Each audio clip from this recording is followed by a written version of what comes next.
मौलाना room ने लिखा है कि एक दफ़ा एक शख्स ने अल्लाह की इबादत करना शुरू कर दी और परवरदिगार की इबादत में इतना मशगूल हुआ कि दुनिया में सब कुछ छोड़ छाड़ कर सब कुछ भुला दिया और सच्चे दिल से अल्लाह की रज़ा में राज़ी रहने के लिए इंसानियत के रस्ते पर चल पड़ा।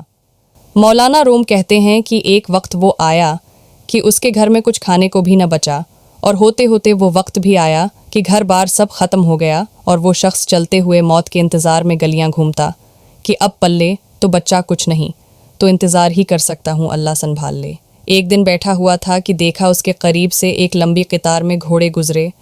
इन घोड़ों की सेट सोने और चांदी से बनी हुई थी और उनकी पेटों पर सोने के कपड़े पहने हुए थे।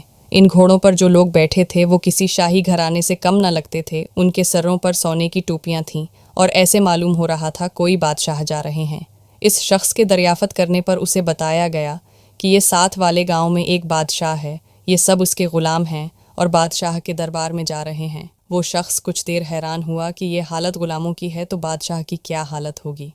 इसने आसमान की तरफ सिर उठाकर कहा, मेरे बादशाह, मेरे मालिक, मेरे अल्लाह, शुक्वा तो तुझसे नहीं करता, लेकिन इस बादशाह से ही ग़ुलामों का ख्याल रखना सीख ले। इतनी बात कहकर वो शख्स चल दिया। कुछ दिन गुजरे तो एक बुजुर्ग आए और उसका बाजू पकड़कर उसे एक जगह ले गए जहाँ वही ग़ुलाम, वही घोड़े थे। और देखता क्या है कि किसी घोड़े की टांग कटी हुई है, किसी ग़ुलाम का धड़ घोड़े की पश्त पर पड़ा हुआ है, किसी ग़ुलाम के हाथ कटे हुए हैं, किसी के सर से खून निकल रहा है, कोई घोड़े को ज़ख्मी हालत में वापस लेकर जा रहा है।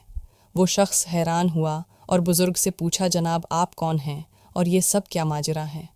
इस वक्त इस बुज़ुर्ग ने कहा कि ये वही ग़ुलाम हैं जो इस दिन सोने में लपटे हुए थे और आज ये एक जंग से वापस आ रहे हैं, इसलिए उनकी ये हालत है। मुझे ख्वाब में बस इतना कहा गया है कि उसे कहना बादशाहों के लिए क़ुरबानियाँ देना भी इन ग़ुलामों से सीख ले।